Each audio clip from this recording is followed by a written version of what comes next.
Hello everyone, আসসালামু আলাইকুম। কেমন আছেন আপনারা সবাই? রোজার আগেই অল্প অল্প করে সব কিছু গুছিয়ে নিচ্ছি আর সবকটা জিনিস পরিষ্কার করে নিচ্ছি। এখানে আমার হিজাব পিনগুলো আজকে পরিষ্কার করে নিচ্ছি। এগুলো তো সব কিছু এলোমেলো হয়ে গেছে, কারণ সবসময় পরা হয় আর এসে হুটহাট করে রেখে দেওয়া হয়, অতটুকু গোছানো হয় না। তো এখানে অনেক পিন আছে যেগুলো ভেঙে গেছে, তো তারপরে এখানে রাখা আছে। তো দেখি আজকে সবকটা ঠিক করতে পারি কি না।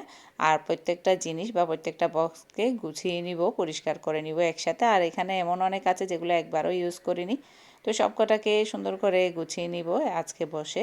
আর যে কয়টা ভেঙে গিয়েছে বা পিন খুলে গিয়েছে ওগুলোকেও আমি ঠিক করার চেষ্টা করব। এই বক্সটাতেই আমি পিন রাখি।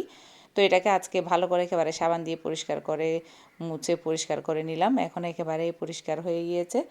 তো এখন শুরুতে এগুলো আমি সব বের করে নিচ্ছি, যেগুলো এর ভিতরে ছিল পিন, যেগুলো প্রত্যেকটা থাকতে এগুলো বের করে নিব, তারপর একটা একটা করে পরিষ্কার করে নিব আর কি।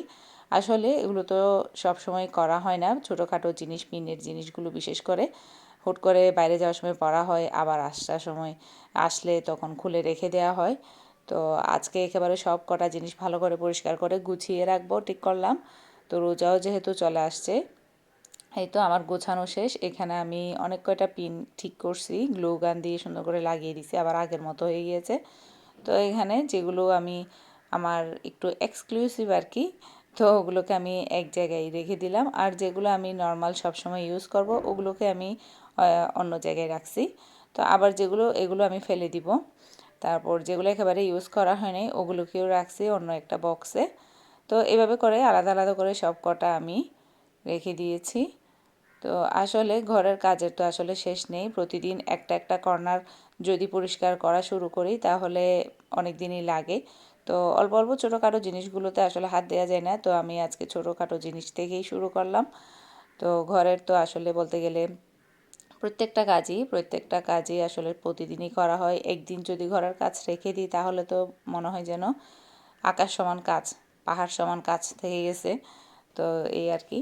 তাই এখানে আমি সব কিছু গুছিয়ে নিয়ে এগুলোকে আমি আলাদা আলাদা বক্সের মধ্যে, যেগুলো যে পরব বা যেগুলো একটু মাঝে মাঝে পরা যাবে বা যেগুলো একদমই পরিনি, সবগুলোকে আমি আলাদা আলাদা করে এভাবেই অ্যারেঞ্জ করে রাখছি। আর এই বক্সটাকে একেবারে পরিষ্কার করে ধুয়ে রাখছি।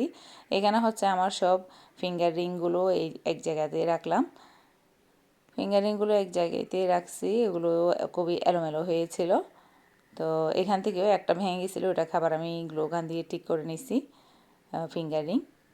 তো এভাবে করে আসলে একটু একটুখানি কাজ এগিয়ে রাখলে, পরিষ্কার থাকলে যে কোনো জিনিস দেখতেও ভালো লাগে আর ইউজ করেও খুবই শান্তি পাওয়া যায়, একটা মনের শান্তি কাজ করে।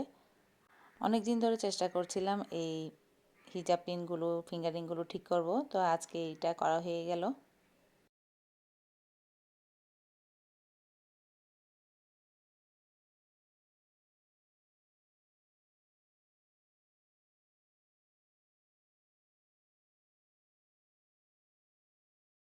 হচ্ছে রেগুলার ওয়ারের, এগুলো মানে যেগুলো একদম প্রতিদিন বের হতে যেগুলো আমার লাগে, বা মানে ওরকম কয়েকটা এখানে রাখছি, যখন যেটা মন চাই ওটা পরে নিব আর কি।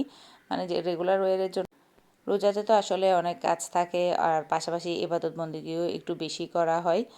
আর এর পাশাপাশি আবার বাচ্চাদের লেখাপড়াও আছে, ইফতার সেহরি সব কিছু তৈরি আছে। তো এই সমস্ত কিছু তৈরি করতে করতে বা আর প্রত্যেকটা কিছু ম্যানেজ করে চলতে তা গেলে প্রত্যেকটা কাজ আর কি অল্প অল্প করে যদি একটু রোজার আগে গুছিয়ে রাখা হয় তাহলে আমার মনে হয় রোজাতে ইবাদত বন্দেগীতেও সময় বেশি দেওয়া যায় আর অনেকটা কাজ সহজ হয়ে যায় আর কি।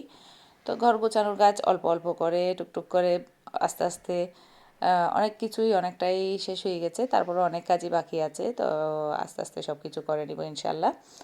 আর তো বেশি দিন নাই, জাস্ট হাতে গোনা 2-1 দিনই বাকি আছে। তো এখানে কিছু মাছ নিয়ে আসছে, সমুদ্রের মাছ। এটা হচ্ছে তেল্লা মাছ, কে কে চিনেন অবশ্যই জানাবেন। তেল্লা মাছ হচ্ছে সমুদ্রের মাছ, খুবই মজার মাছ। তো এটাকে আমি এখন কিছু রান্না করব আর কিছু রেখে দিব। তো এইভাবে করে এখানে আমি বেগুন দিয়ে অল্পখানি রান্না করছি, কয়েকটা পিস। আর এখানে আমি রোজার জন্য কিছু মুরগি এনে এটাকে চিকেন তান্দুরি বা ব্রেস্ট পিসগুলো আলাদা করে নিছি, কিছু নাস্তা তৈরির জন্য।